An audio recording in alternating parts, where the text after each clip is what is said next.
the I think the slides got a little messed up as I put them into this, but anyway, that's the address. I sent that to you in an email. If you want to download these slides, you're welcome to share it with anyone. And yeah, so that's great.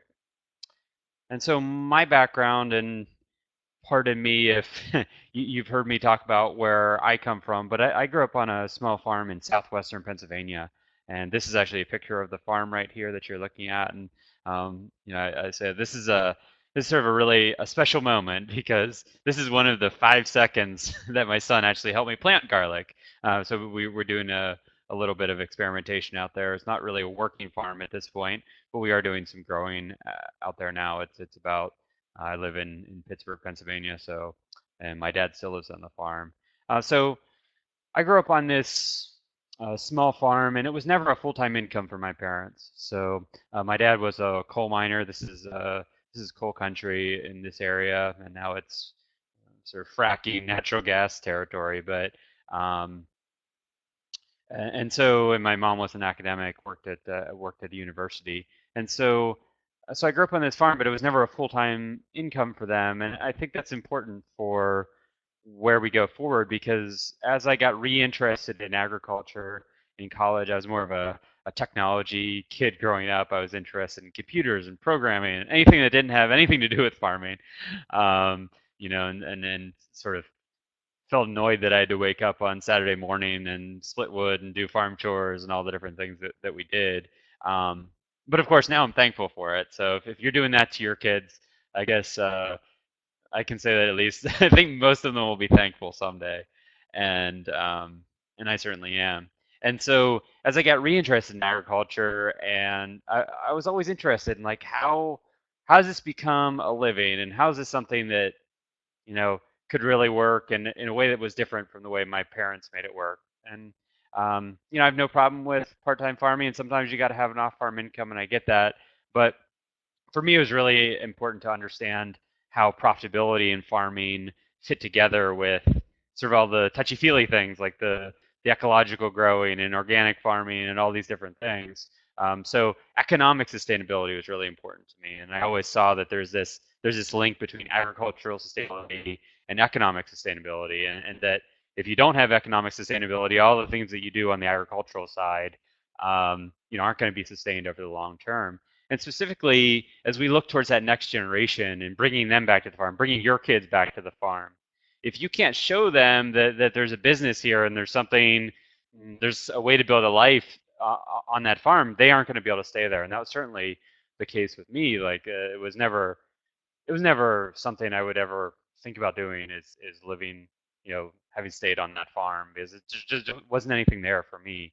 And so if this just is this is a multi-generational project we're on to sort of reinvigorate local food, and it's got to sustain itself over 5 years, 10 years, and on and on. I'll talk a little bit more about that. So Amanda says she's not hearing me. Other people are hearing me, right? Just say, hey, Simon, you're not talking just to the internet right now. You're talking to me. Okay, great. All right. And so that's just a little bit of my background and how it sort of fits into the work that I started to do. Um, I'll talk a little bit more about that as we go along. And so I do want to mention real quick, I came up with a book last fall called Cultivating Customers. I have put a coupon code for people on the webinar. So if you haven't bought the book yet and you want to do it, you can go to that. You have to go to that address and not Amazon to get it. And if you have read the book and liked it, I would love to have a review on Amazon. And we have like, I think there's 8 on there now, so I'd love to get a couple more. Yeah, Caroline, you're muted. So some things that I'll talk about today, just give you a little overview of how this is going to work. I'll try to keep this at about an hour. I've gone a little bit longer in the conferences when I've done this, but I think that there's a little bit more back and forth, which I like to do. I like to be able to answer your questions, but in this format, it's not very easy to do. I'll try to leave some time for questions at the end, and so I'll just try to make this as interactive as possible in that way. So what I talked about today is how local food fits into the conventional food system. So where are we with local food? What are some of the innovations in food, and and how is that changing the decisions that our customers make about the food that they buy and their dollar or where that food dollar goes. The future of local food, how can we grow this industry, where the places we can go with that. And then I'll be talking a lot about my research into CSA farms, and that's uh, really where I've started to take a lot of my research and a lot of my um, my writing is into just the area of CSA farms. But no matter what area of local food that you're working in, I think you could take this same approach. And so I've really taken this approach to just try to understand what's going on and how to grow it. And I think that even if you're doing, say, farmers markets or a retail stand, whatever you're doing, I think you can take some of these ideas and apply them to what you're doing. So what's the end goal? So to me, as I said before, is profitability. It's economic sustainability, and I guess that's just my viewpoint. And I don't know, you know, why I've been built that way, but that's really just the way I come at this, and not because I think the other stuff's not important. The sort of taking care of our land in a way that we can be proud of, and all these sort of where food access and these different things. But for me, I really want to help you have a good life on your farm because if you can do that, you can start to pay your employees well. I always say that one of the if I run into a farm that has long time employees, if they've had employees there for 5, 7, 10 years, to me that's such a big marker of success. That's showing that um, probably you're able to take a vacation every once in a while. You're able to take a break because you have these long-term employees who really know what they're doing, and you're probably able to pay them well. So you're probably doing well on the back end too with the money side of things. And so I put that on your list of goals is how do I keep people year after year after year. Um, I want you to be able to take a vacation, to save for retirement, pay for your kids' college, all these things. These are the things that you need to be able to do. But also be able to focus on the bigger picture of your business. And I also think that, if you're so worried about where that next dollar is going to come from, you're not going to be able to make the investments in your land, make the investments in your soil that you need to do to sort of farm in a manner that you can be proud of. And so that's really where I come, and really what I've determined is the root of sort of my mission with my work. So this is a question I ask in a session, say, is marketing important? And you're supposed to yell, yes! So you can do that in the chat if you think marketing is important. If you think marketing is not important, let me know in the chat too. So I'll talk a little bit about that. But I don't see any yeses. So what, is marketing not important to you? All right. Oh, yeah, great. So what I say, I think I put this in my book too, is that a farm without marketing is just a big compost pile. So if you don't sell what you grow, you probably may as well not have grown it at all, right? This growing things and producing crops, it's not, or whatever you're producing, is not an end of itself. It's got to find a market. It's got to be sold to somebody. It's got to get out there. And so marketing is absolutely important. And Rachel says, I think marketing can be a massive waste of money.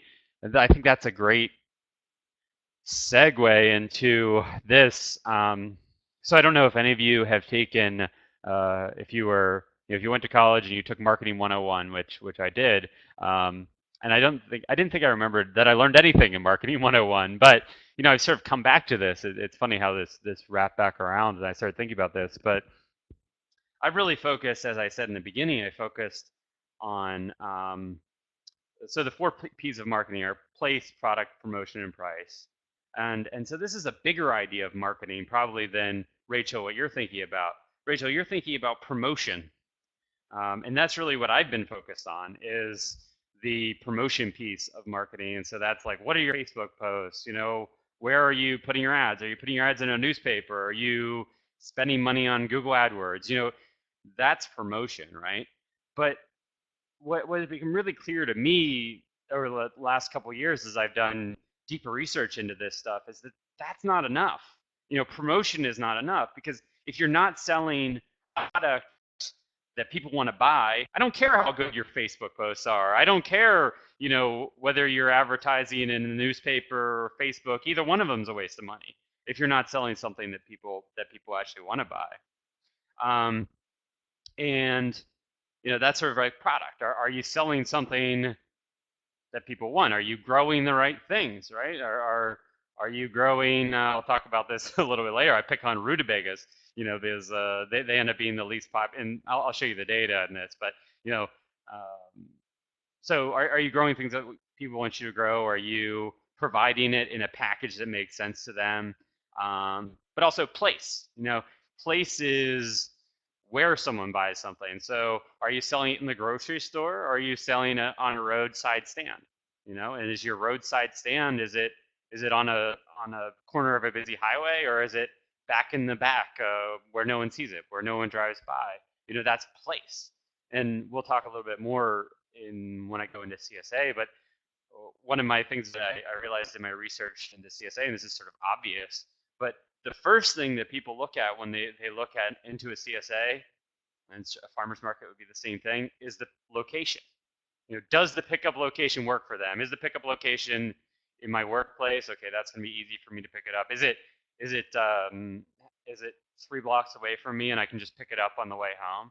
If the pickup location is halfway across town, it's a non-starter. So when people are making that decision of what CSA they want to join, if they're convinced they want to join one, the first thing they're looking at, if they can compare these things, is the pickup location. If that's not convenient, whether you're organic, non-organic, whether you have choice or not choice, or whatever the different aspects of your CSA program, they just don't matter. If you don't have place right. And then price. We'll talk about price a little bit later. And price is such a funky, slippery little topic, which is um, you know, is a whole nother thing that people don't care about your cost of production. That's irrelevant to the price of the product that you're selling. Of course, you need to you need to know that, so you make sure that you're not losing money on each sale. But that has nothing to do with the price that you charge the customer, right? And so we'll talk a little bit more about that. But I guess where I started to get uncomfortable with some of the things that I've been talking about is I've been talking about promotion, but sort of ignoring these other ignoring place and product and price.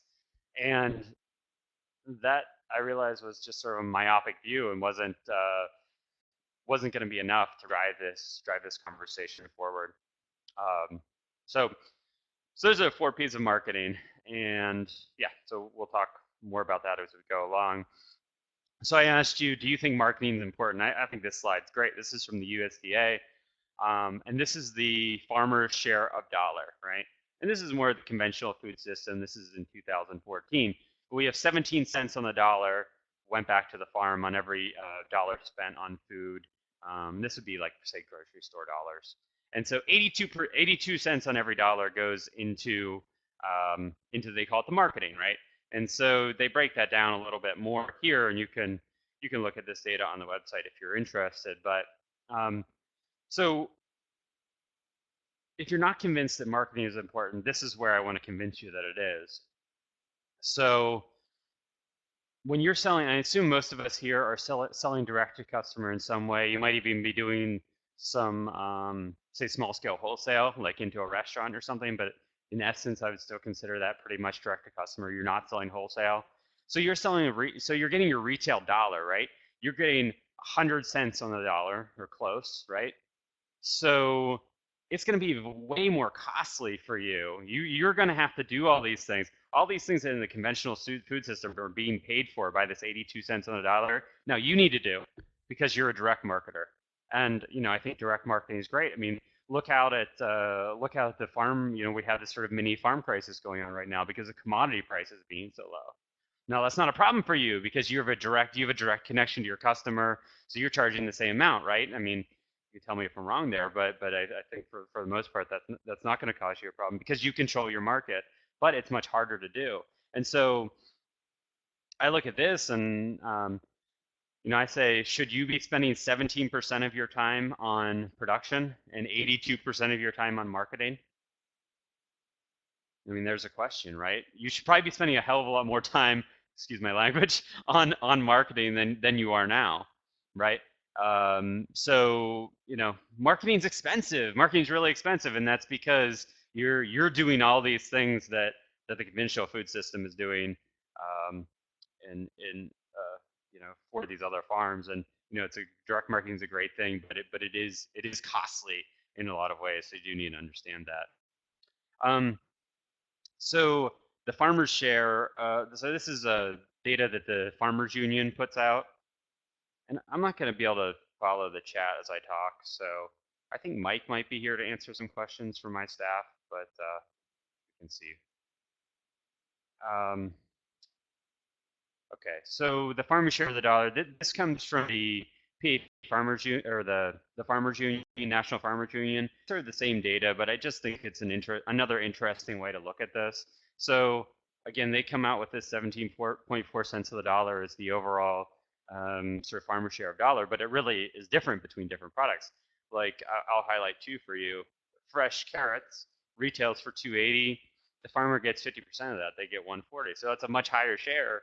Now that's because it's minimally processed, right? It's just a bag of carrots. So most of that money is going to go back to the farmer. Now look at beer, right? I mean, you have a six pack of Budweiser or whatever that is there. It's $9.05 goes back to the farmer for the barley or the wheat or corn or whatever's in that. And so I just think that's another interesting way to look at that same data in different ways. And I'm sure you could slice and dice that data even more if you were interested. So where are we in the local food market today? Um, so food expenditures at home. This is overall food expenditures at home uh, for food that's going to be eaten inside the house. And don't ask me how they come up with these numbers, but it's statisticians at the USDA. They say there's 703 billion, essentially 703 billion spent on grocery food at home. Okay, and so what does that mean? That's a huge number, and this is just in the U.S. I'm sure we have people from across the world here. So, but now local food sales we have at $8 billion, and so basically what you're looking at is 1%. Local food, we are serving 1% of the market, and if you break this down, this comes from the USDA, really interesting study called the Local Foods Marketing Practices Survey that came out, I think it was the end of last year. And you can see also that, the direct to consumer part of it is only 3 billion. And so that's what, half of 1%, basically. And so we're still tiny, we're still really tiny. And so I'm just asking this question is how do we grow this in order of magnitude? How do we go from 1% to 10%? In some places it is closer to 10%. I was talking in Vermont to give this basic same presentation in Vermont, and I think they're closer. They're in the 8 or 9% range is what they were saying. So it is possible to get there, but something's going to need to change. We're not going to get to that next level by doing what's gotten us to this point, right? And so the solutions that we've come up with so far have gotten us to this place. And, in some ways, in various parts of our industry, I feel like we're starting to stagnate. And so if we do want to grow, if we want to get there, if we want to support more farms, if we want to grow your businesses, we need to figure a way to get to that next level. And so I really think it comes down to this, is we need to talk to customers. And I almost think I could close the webinar right now and be done with it. And this is all I had to say, right? This is the slide that drives everything else I'm going to talk about for the rest of this time. We need to talk to customers, and me talking to sort of this wider market and the customers that I'm talking to is not a replacement for you to do this yourself, right? I'm pointing you in the direction of what you need to do, but all of this is going to be predicated on your customers in your local area with your market conditions. It's going to be different in all of your areas and how you're selling. But we really need to talk to our customers. And I think just remember that your customers work hard for their money too, meaning that they don't, to be perfectly honest, they don't owe you anything. They don't owe you to spend their money on you. They're only going to spend their money on you if you're making sense to their value system, if you're selling them a product that makes sense to them. And so Yeah, to be perfectly blunt, the market doesn't owe you anything, and it's not, and I know you work really hard for your money too, but your customers work hard for their money too, and they are only going to spend it um, for reasons that make sense to them. And so that's why we talk to customers. We want to learn how we can get them to shop more with us, or how we need to change our business. And I sort of think that, and this has been a realization within my business too, is it doesn't matter what I want. It doesn't matter what you want, um, but it matters what your customers want. And in the end, you still have to make a decision. You'll talk to people, and you'll make a decision about what you want to do or what you can do. If you're a farm here in Pennsylvania, I'm in Pennsylvania, and someone says they'd really like you to grow avocados, you can't do that. So there's an education process there too, and there's an evaluation process, of course. Um, but so how do you talk to your customers? What I'm encouraging, and in every presentation I've given this, every time I've given this presentation, I ask, has anyone done a customer interview like this? So I'm asking for, like, basically sit down with your customers one on one for 30 minutes and talk to them about what's going on, and just talk to them about how buying from you um, fits into their business, or it fits into their lives, and no one's done it. I haven't seen a single person raise their hand. And so I think that if you do nothing else, if you do this sitting down with customers 5 to 10 times this winter, or whenever you can, there's gonna be nothing you did better for your business, for your marketing, than this. And it's not surveys, right? Surveys are great, um, and they're going to start to give you an aggregate idea of what's going on, but really, I encourage you to sit down with your customers and see them. I want to pull that chat back up. It's a little distracting that I can't see it, so I just make sure that people are still listening. Okay, I got that back now.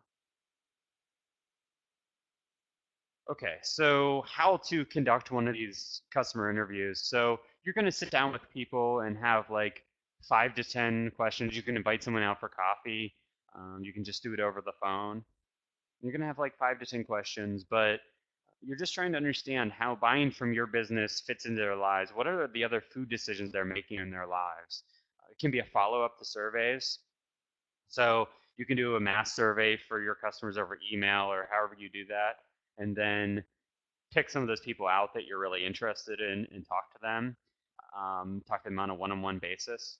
And what I think is really important about this, and so you're going to send them an email and say, hey, I'm looking to improve my business. I'm looking to, you know, figure out how we could serve you better.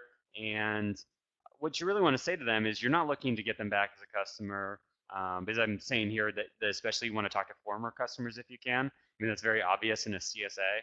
Like you can talk to former CSA members. And that's one thing that I was doing a lot of, is talking to former CSA members. Um, because they went through this process of joining your farm, joining your membership program in the case of a CSA, and then they come into it with these high hopes and then they quit. You know, I always think of them leaving. We'll talk more about retention later, but I always think of them leaving as sort of like a mini tragedy. And so why did they leave? I mean, it could be as simple as they just left the area, right? But it's usually not that simple. There's a mismatch there. And so you really want to come into these conversations in listening mode. You're not trying to solve any problems. You're not trying to get them back as customers. You're just asking questions and you're listening. And then another thing you can do uh, is come with an open mind. You're just trying to sort of gather information from people, and you're not, you know, trying to solve, you're not trying to figure out a solution to the problem right then. And then leave a little extra silence too at the end of when they've said something. Leave a little bit of extra silence. It's funny when I do this presentation in person and I leave that silence, what people will do is giggle. And so that's a perfect example, because people feel uncomfortable with silence, and so they end up trying to fill it with something. And that's where you get that like second order, like interesting thing, if you just let them sort of fill that silence for you. So it's just a little technique that you can use in in really any conversation. So the competitive landscape. So people have a lot of options of how to spend their food dollar. I talk a little bit later about the average food spend, for a family. I think it's close to $900 for a family of three. And so they're spending $900 on food a month, right? And how are they going to spend that money? They have a lot of options now. They have eating out, they have grocery stores, food delivery. We'll talk about meal kits. If we have food hubs, online ordering, farmers markets, CSA. So there's just like a plethora of options. And I think one thing that we're seeing in local food, and I've heard from a lot of people, is that as sort of a CSAs and farmers markets, we're not the only game in town anymore, right?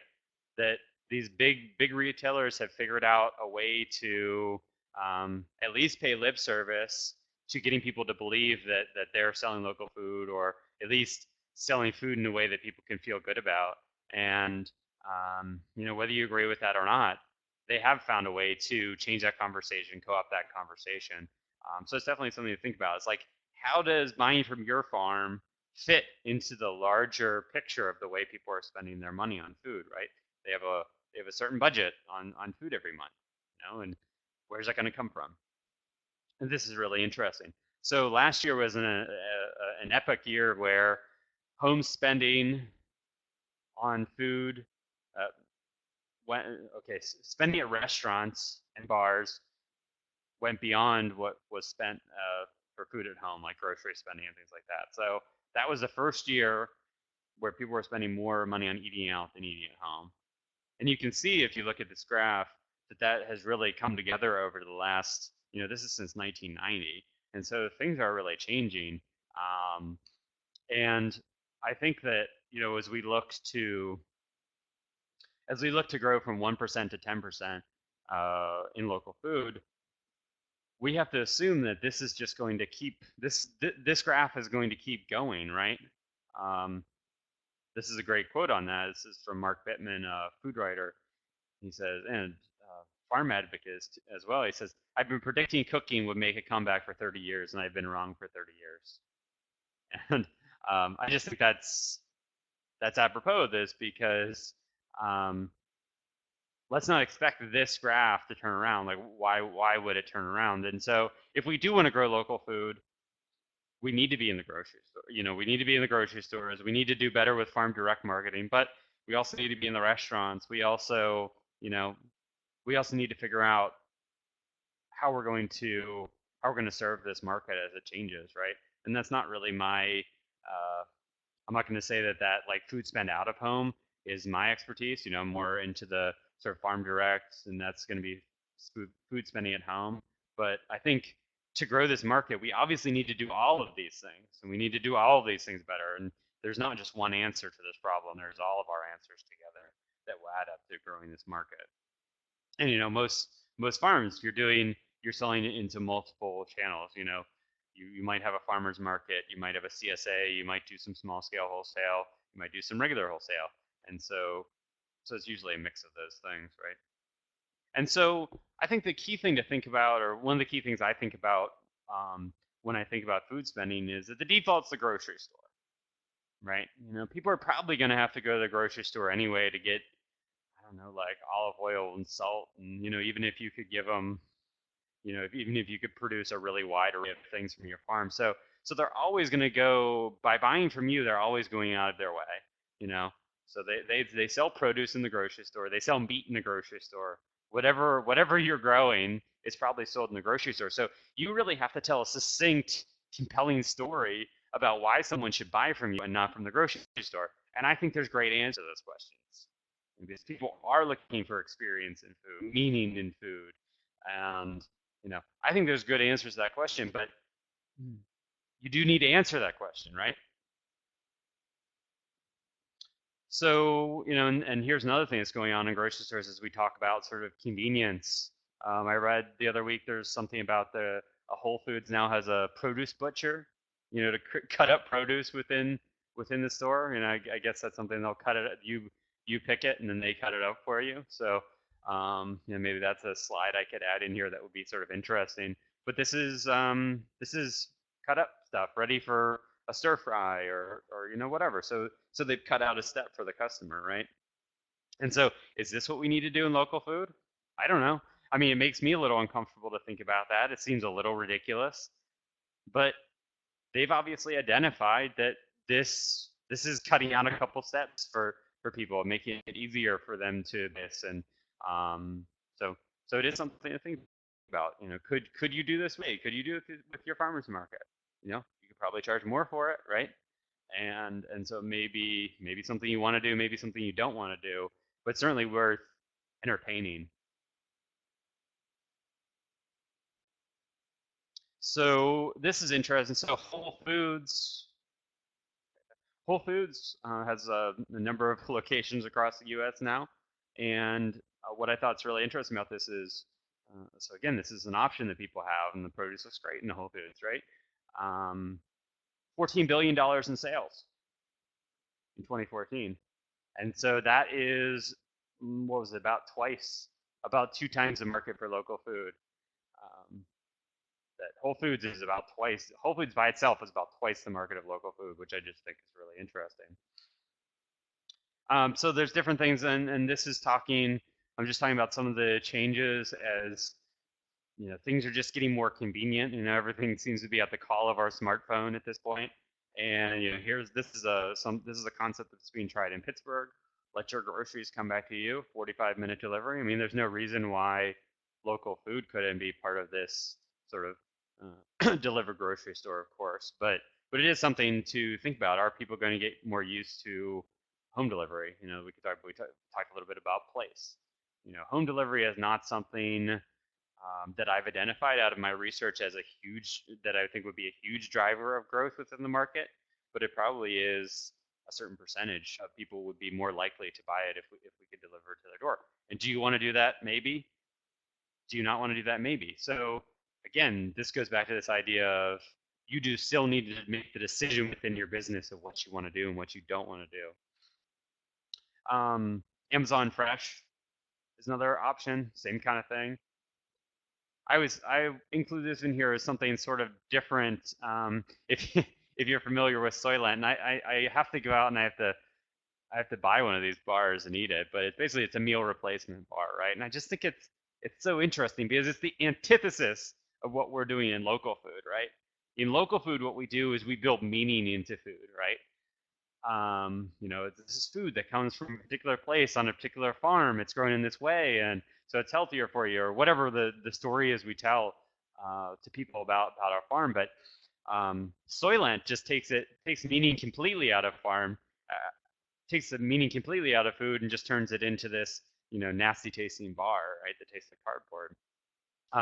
And then it's also, if anyone's seen the movie Soylent Green, it also has a bad connotation of you got to watch the movie, I guess, to get that connotation. But it's just a very interesting product that shows like we sort of have this shift in some ways towards local food, but then on the other hand of the spectrum, we have this like completely taking meaning out of food. Very interesting. So meal kit delivery. Um, So this is something that comes up a lot of conferences. I think a lot of people have interest in this. So meal kit delivery is where sort of a blue apron kind of thing, right?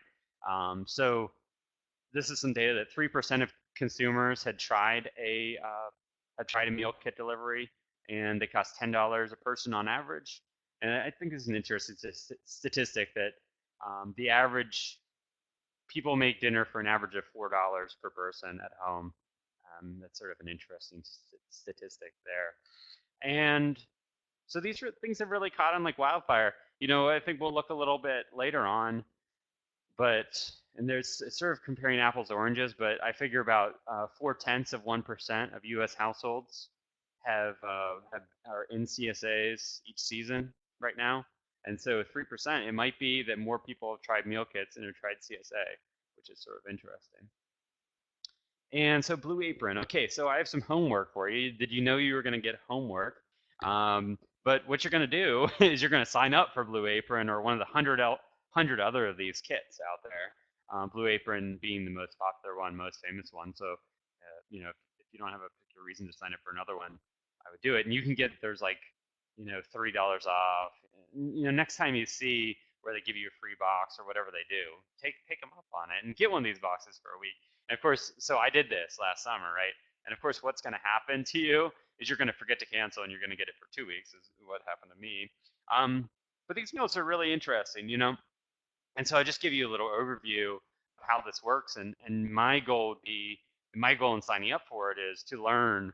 I wrote a whole thing on this. If you go back in our blog, you can find it.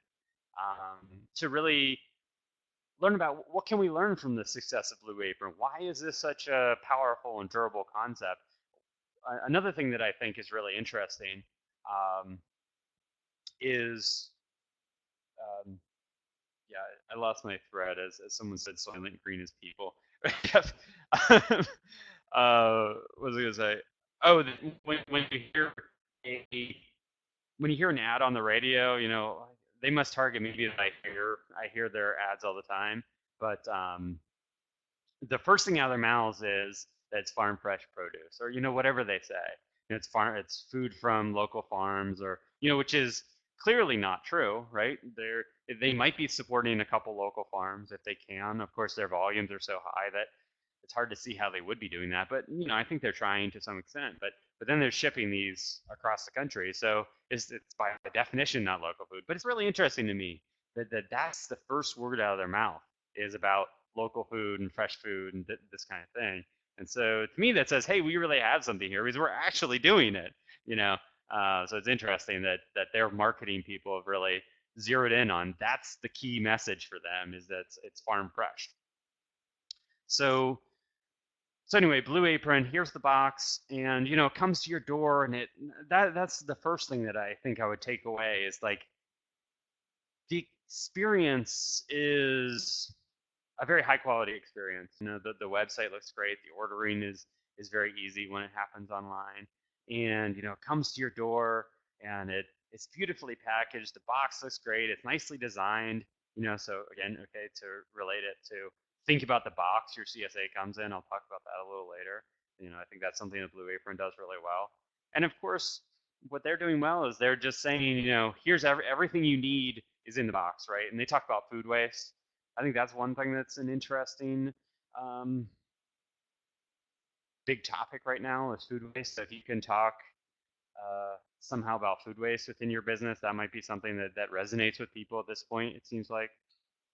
And then you go and you cook it, and they give you these nice recipe cards. In the bottom right of this screen, let's see if I can circle this.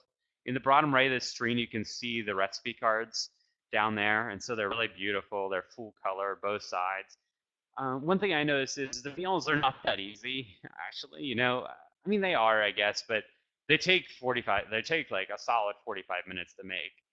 So it's a serious meal. One thing I really noticed about them is like I'm a pretty good cook myself, but reading these recipe cards makes you sort of stupid. So you make like I don't know. I just in the one I made the salad dressing, and they say, okay, put the garlic in the salad dressing, and I ended up putting for whatever reason I put in the whole like head of garlic instead of like 2 cloves or something. And so it made the dressing and then the the salad sort of inedible because it was like this garlic explosion. But so it is sort of interesting how that works. But I'm sure that would smooth out a little bit. But what they're doing really well, I think, is they're getting people to success, right?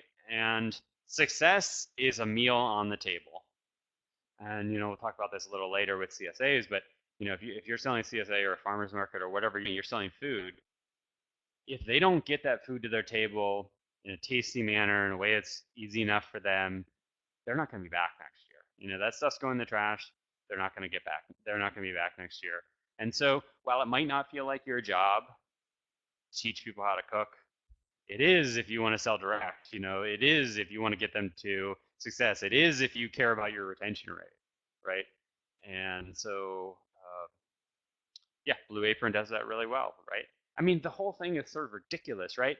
They send you the farm egg. I should have a picture of that in there. But it's like the single carton egg, right? The thing is just so wasteful. But it works for some people. It takes steps out of the process for people. So, you know, I think some of the things I learned is price isn't necessarily an issue. I didn't talk about that, but the price is like $68 a week a box, right? Um, and and that's just for a couple meals. But of course, it's everything that they need for that meal. I think, but yeah, mine was I think $68 a week. But the point is, it's not about the price; it's about the value. People are taking that and saying, okay, well, I can either go out to Chipotle, or I can do Blue Apron, or I can go out to some nice restaurant, or whatever that calculus is in their head. Um, but but really, it's about value that you're providing to people, and that people do have the money to spend on food, right? Because it's in their budget. They need to spend the money on food. They need to eat every day. And so we'll talk a little bit more about price. Great customer experience, right? Everything is beautiful. The produce is actually pretty darn good. It looks pretty good. Cooking education, they obviously do that really well. And the best response I got from this is that, as I was writing about this, is, and maybe the most hopeful thing is, let's use Blue Apron as the leader. Like, we'll let Blue Apron teach people how to cook, and in the back end, we'll bring them into CSA and give them real food. So I think that's the most hopeful way to think about it. Is there a way that we could maybe target Blue Apron customers and get them to join your CSA once they know how to cook? So that's just sort of a different way of thinking about it. And one of the things that I think that I noted about it, and this doesn't really have, I just felt it was very wasteful feeling. I see there's tons of stuff going in the chat, but I can't quite follow that as I'm talking here. But you are throwing away a ton of stuff. There's ice packs on the bottom. I found those ice packs to be really disturbing. They're full of some kind of gel that you can't even put down your drain. You have to put it out in the trash too. And they say it's all recyclable, but I don't know how you actually recycle that stuff. But anyway, so you could maybe talk to people about that, about how wasteful the packaging is, and you don't do that with CSA. I don't know if that's something people would respond to or not, but it's something to think about. And I think it's certainly something that, just based on the way they talk about it, I can tell that they think that's an issue. They think that's an issue with their programs. And so there's a lot of different things going on with meal kit delivery, and I could probably sit here and talk about this for the next, and I'm already like, I can't believe I've been talking for 40 minutes already. But there's some farm specific ones. There's Green Fork. This is in New York, and so they're actually doing it sort of on a local basis. And there's probably a lot more of these ones in across the country coming up. So there's some options around food hubs. I won't get too much into this, but with food hubs, Farmigo, Good Eggs, all these different things, and the meal kit deliveries, to me, it's not clear that any of these models work yet. Costs are high, margins are low, and retention rates are low. And I jokingly say, does that sound a lot like farming?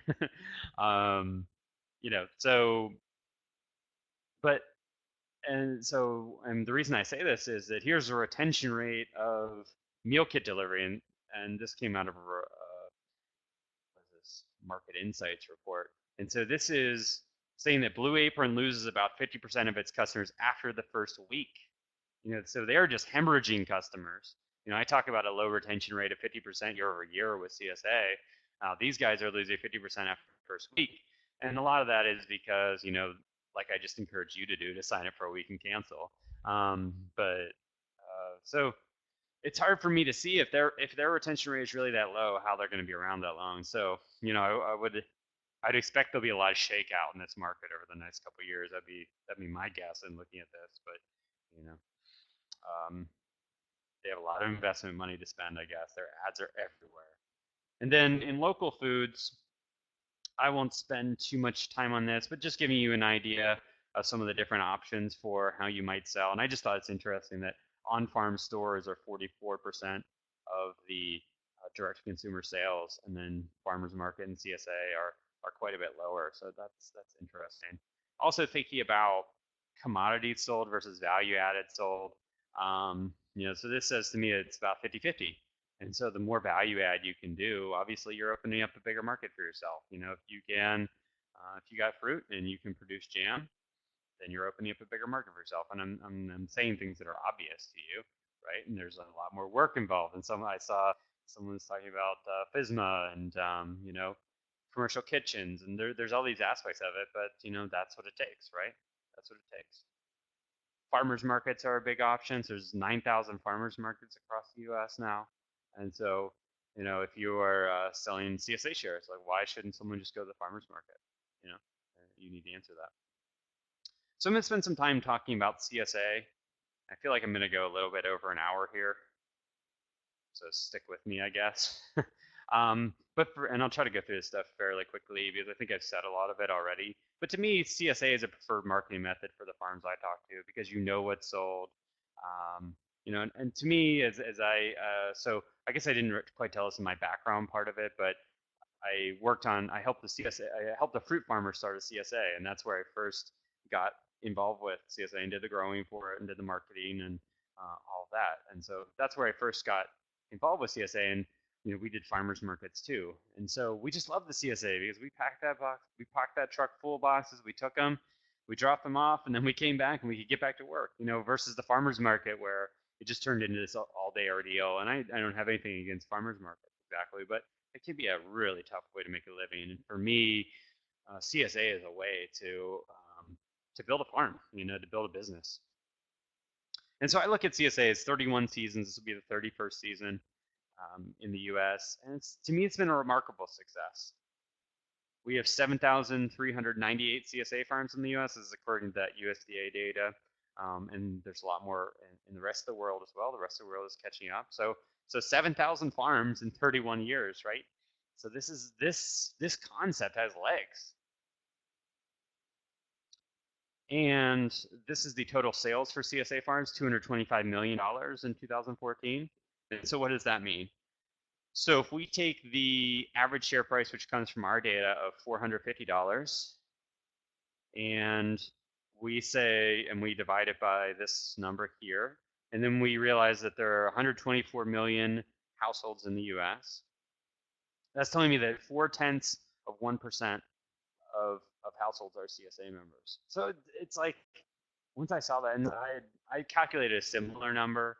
I looked at Pittsburgh and tried to figure out like how many households were in CSA. So I came to that in a different way. I think I came with 0.5%. So, but anyway, it's a tiny fraction of people that are in CSA, and so to me the market's not tapped out. I guess that's the simplest way to say it. If you're telling me that we can only get to 0.4% and that's it, we're done. I just don't believe that. I believe that maybe the way we've done CSA or whatever, we're just that we can grow beyond that. So my goal is like how do we get to 5% or 10 times would be 4%, right? But so how do we get there? And it's the same kind of thing because I think we need to rethink the whole thing from the ground up. And there are worrying trends within CSA. I don't want to sit here and be a cheerleader for the whole thing without looking at what's really going on here. Growth rates of mature CSAs is slowing. This comes from our data, and I say mature CSAs is CSAs of more than 100 members, right? And so their growth rates were about flat in 2016 versus the couple years before that they've been growing. I think it was like 13%, then it was 8%, now it's like flat. And so they're starting to show up in our data that the growth rates are slowing. So that's worrying. So retention rates in CSA farms, and I think if you've been on my email list for very long, you've heard me talk about retention rates. 50% average retention rate year over year. And to me, that retention rate shows a mismatch between expectations and reality. Some people, someone described to me joining a CSA as sort of like joining a gym. It's aspirational, right? I'm going to eat healthier this year, and I'm going to, be cooking, and I'm going to get this great local food, and then people do it for a while, and like, oh, it gets a little overwhelming for them. And but it certainly, to me, we need to have better retention rates than 50% if we want to sustain, on your micro level, on your farm, to sustain things over time. Because finding new customers is hard and it's expensive. And really what CSA is about forming long-term relationships with customers, right? And so to me, 50% is not good enough. I'd like to see, and it is possible to have higher retention rates. We see people with over 90% retention rates. Not saying that, that's an outlier for sure, but between 60 and 70%, would be really nice and a lot healthier. And even that 10%, even if you could grow 5, 10%, it's huge. It's huge when you look at. I'm not going to get into the math here, but if you start looking at like lifetime revenue per customer and different statistics like that, even increasing your retention rate by 5% has a huge impact on these things. So one thing that I've talked about, and this is a little bit of a, again, how do we like, I think it just points the way towards how do we think differently, and how do we think innovatively. So I had thought, well, what if, well, I guess this came from thinking about my internet bill, right? Okay, Verizon is my internet provider, and I'm talking to you over a Verizon connection today. And so they charge me $65 a month. But they don't come to me and ask me, oh, hey, Simon, hey, it's April. Would you like to have your internet again next month? Let us know. No, it's not like that, right? They just bill me or charge my credit card or whatever they do. And so I thought, well, why don't we do that in CSA? Why isn't CSA opt out instead of opt in, right? And how would this increase retention rates? And so we built into our member assembler tool, we built an we call it our automatic rollover tool. And so basically, if you were signed up last year, you roll everyone into next year, and they're signed up unless they say no, unless they opt out. And it does require some communication, and admittedly, you might get one or two people that get a little upset with you, um, but but this does increase retention rates at 5 to 7% based on our data, and so that's a huge deal, and so it's definitely something to think about. And I understand that some people don't feel comfortable with that, and that's okay. Hey, you don't have to do this, but it is a lever that you can increase retention rates by doing this. And some people see us as a service, and that's the way you could think of it. Hey, you don't have to sign up again. We'll just sign you up for the same location you were, same options as last year. You're in. It's a service. So yeah, so this low retention rate just has asked me to, led to the question of where do we go from here? And doing a lot of interviews with former CSA members, like I noticed, learning a lot through that. One thing that I learned through that and some discussions on the CSA farmer discussion page is people don't really know what CSA is. And certainly they don't know what it stands for. Let me grab my water just a second.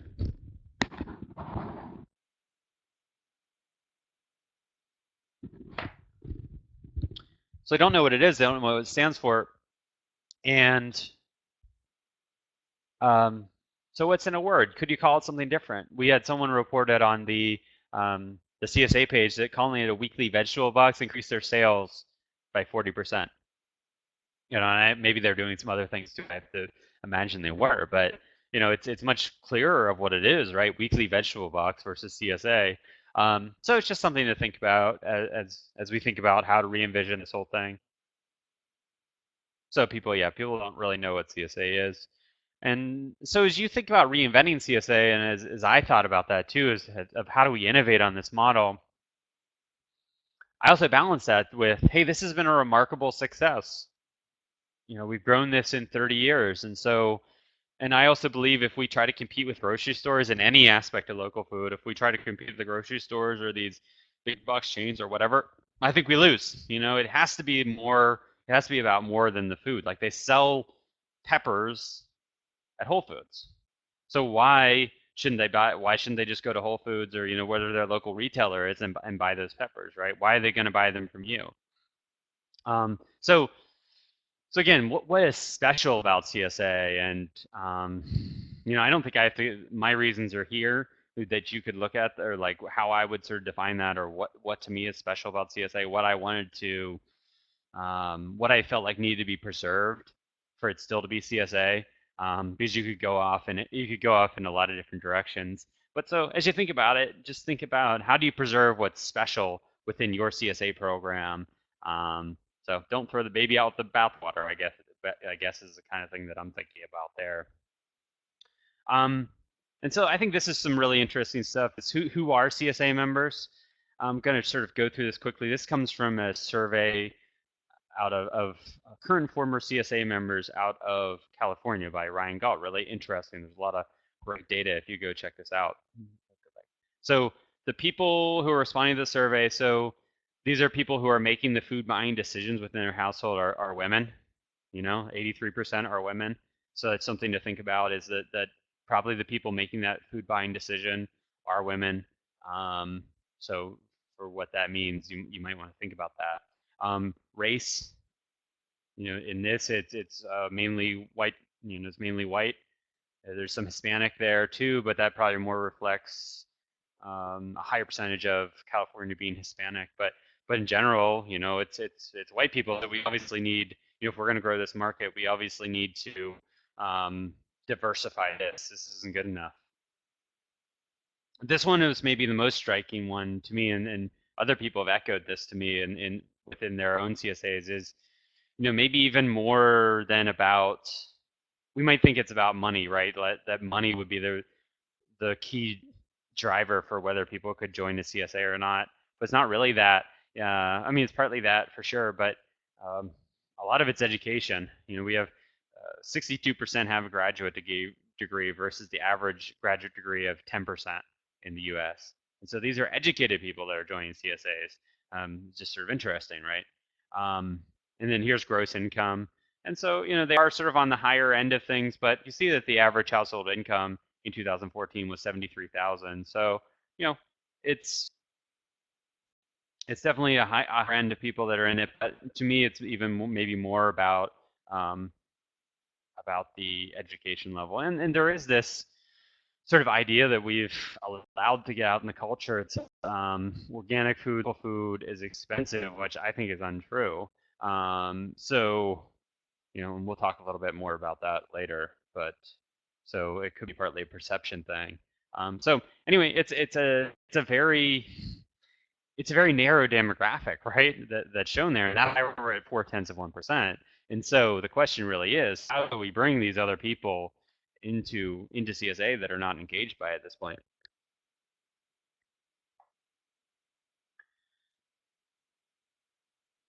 So yeah, how do people find out about CSA? This is sort of interesting from a marketing perspective, but a lot of people are finding out about it from word of mouth. So that does, if you're finding out about it word of mouth, and then most people that join CSA are this certain demographic, then in general, you're going to stay within that demographic, right? And that's a point that Ryan Galt makes in his study, which I thought was interesting. So, and then we'll talk a little bit about pricing. This might be a little bit controversial, and I haven't gotten time to write anything about pricing yet. I think I need to sit down and put out all my thoughts on paper on this, but I'll skip that for now. But in my research, there is actually room to raise your CSA price, right? And now we're talking, someone had pointed out when I did this before, is like, hey, at one point you're saying we need to broaden the demographics of CSA, and now you're saying you need to raise the price. And are these two things in conflict with each other? I don't really think that they are necessarily. They may be to a degree, but I don't think they're completely opposite, and I'll show you why. But so in this California study, survey participants were willing to pay 19% more than they were. One thing if you want, in this customer interviews, one thing if you want to get down to price, what you ask people is, what would be a fair price to pay for your CSA share? Ask them what a fair price would be. And that's where you get that better answer to that question. Is a little tip that I learned. And then we did a survey around customized shares. People were willing to pay 10% more for a customized share. So, in the Blue Apron, $63 a week, and certainly that does target a higher income demographic.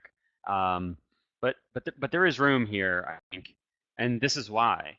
I wish I had a little table that made this look them up. But so average CSA share is $450, and then these are some average other prices in people's lives. Average cable bill is $1,200 a year. Once you start putting it on a yearly basis. And that's for people to watch commercials. Have you watched cable lately? It's just all commercials, and that's $100 a month. Cell phone bills are over $100 a month on average.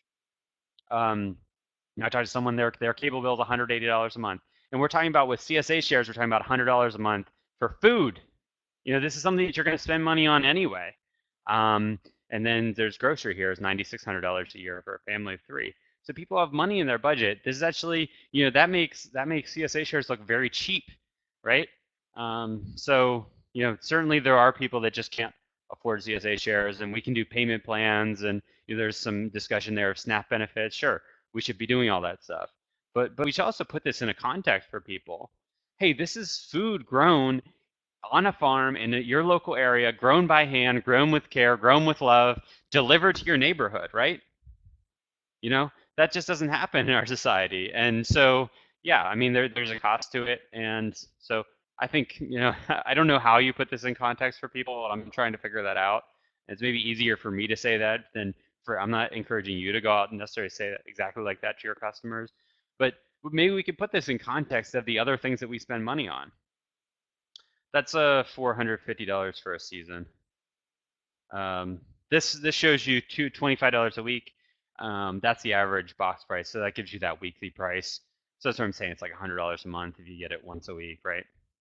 Oftentimes it's too much food for people, you know. Especially we know that a lot of people are eating out a lot of their meals, like I said. So one thing that happens is people put a lot more. CSA farms often end up putting like 30 or 40%. If it's a $25 box, they'll put like $40 of food in it. People can't eat $40 of produce in a week. They just can't. They don't, unless they're, crazy. They're like raw foodists or something. People just don't eat that much. Yeah, right. Cheers. People don't want to throw away food. People hate throwing away food. I talked to one farmer the other week, and he was saying, well, if um, people should feel okay about throwing away a little food. It's better to have like your refrigerator nice and full and throw away a little food. But I'm like, well, people hate it. The food waste is such a big thing. I always think that moment when they throw away something from your CSA, they throw it in the trash. That's the moment they decide not to join your CSA again and go to farmers markets or grocery store or whatever. So you do everything in your power to not throw them away. An easy thing to do is give them less produce, right?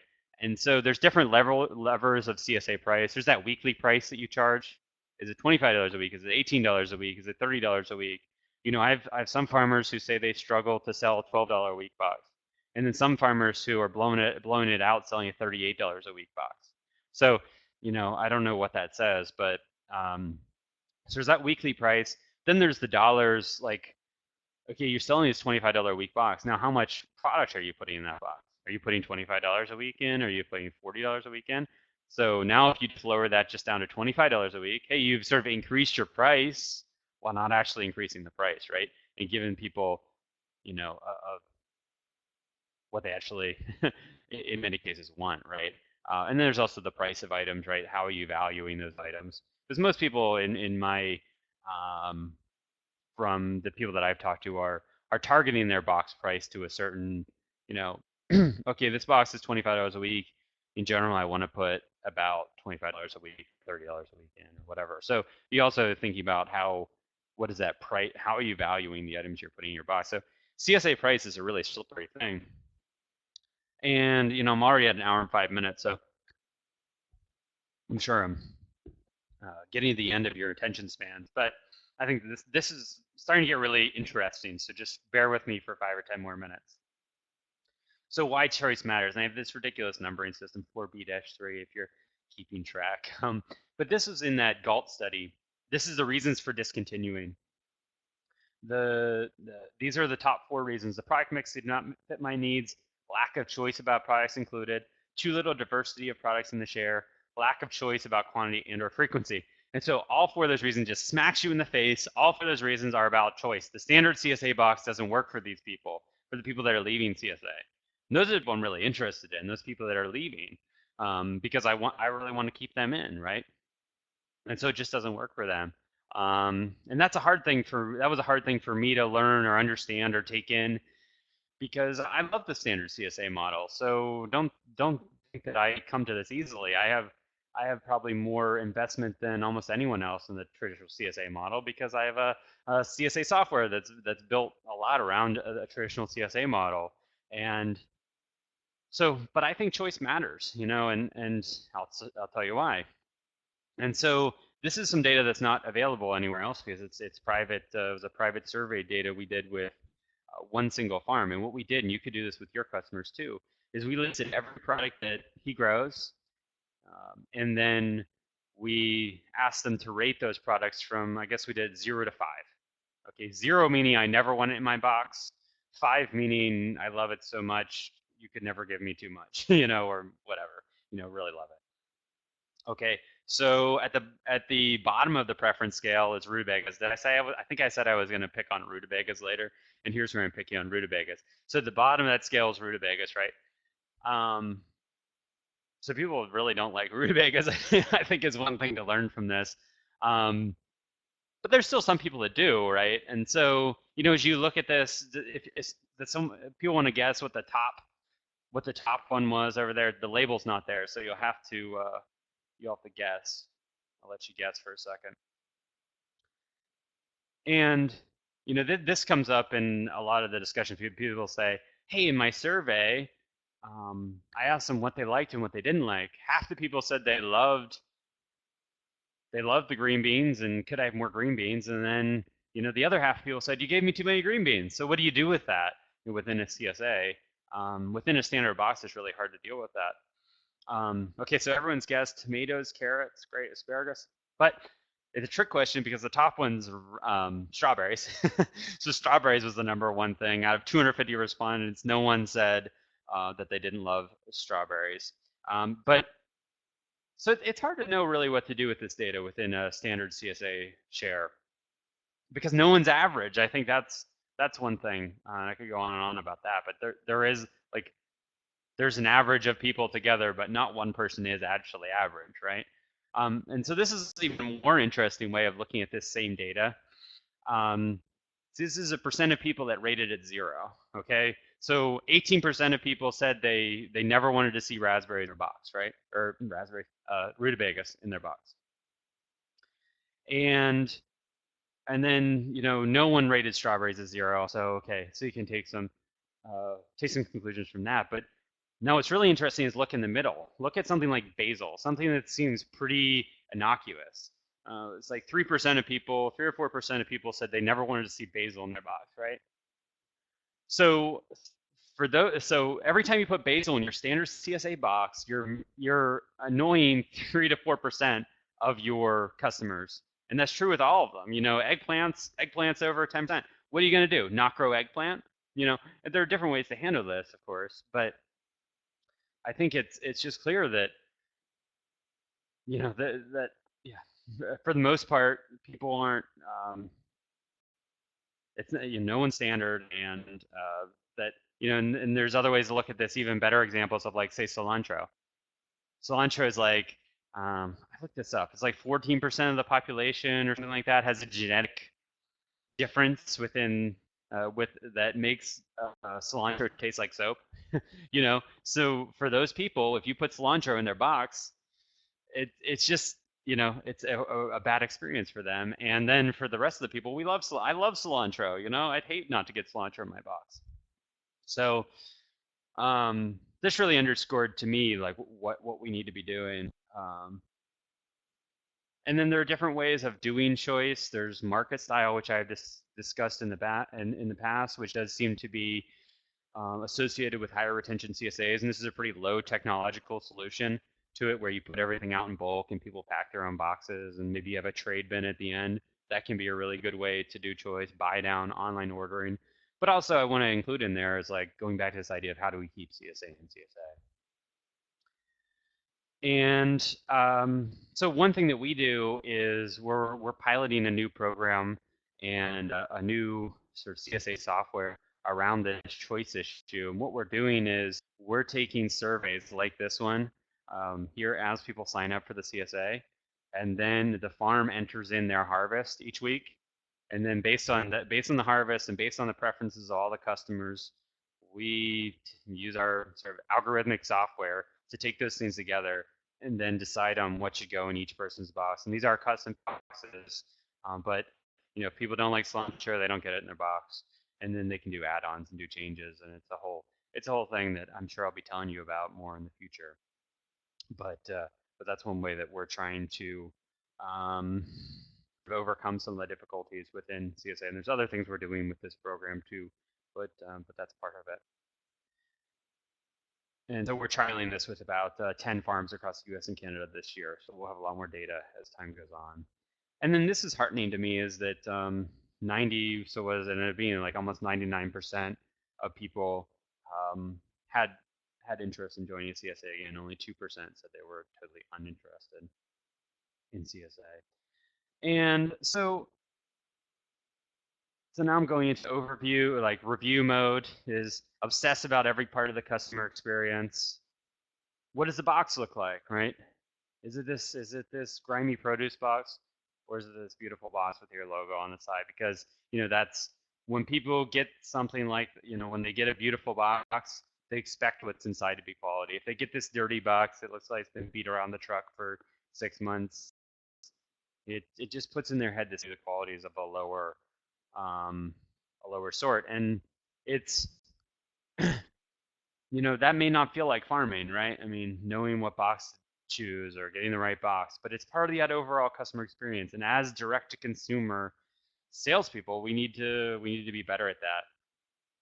And of course, address missed pickup days, different family sizes, different eating habits. That's important.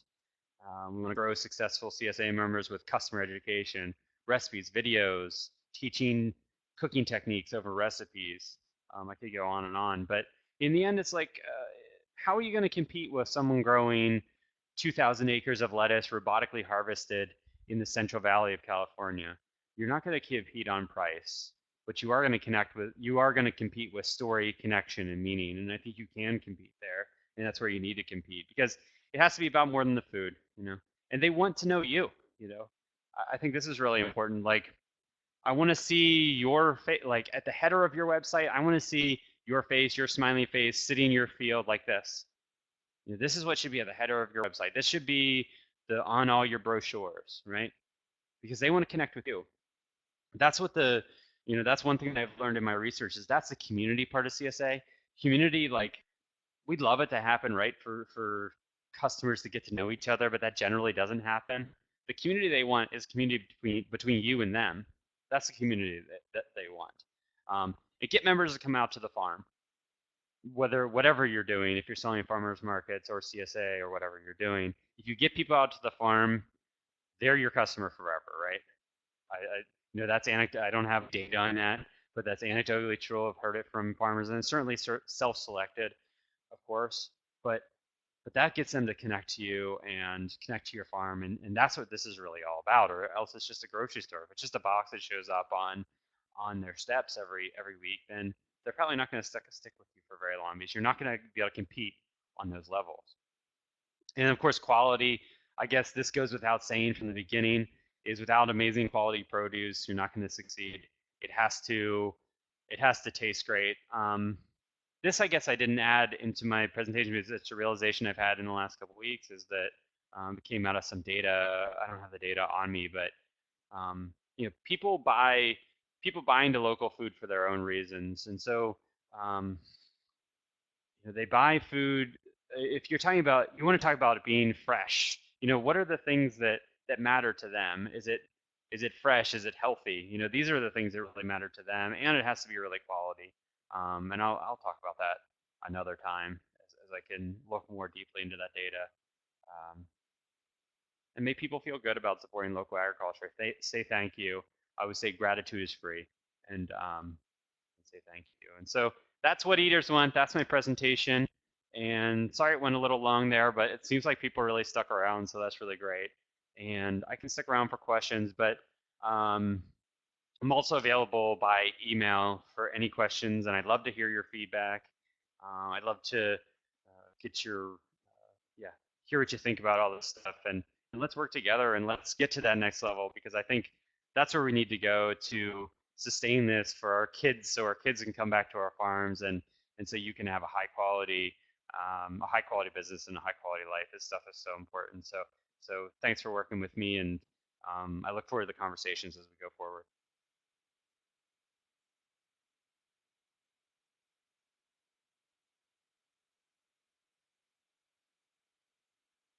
And so I'm going to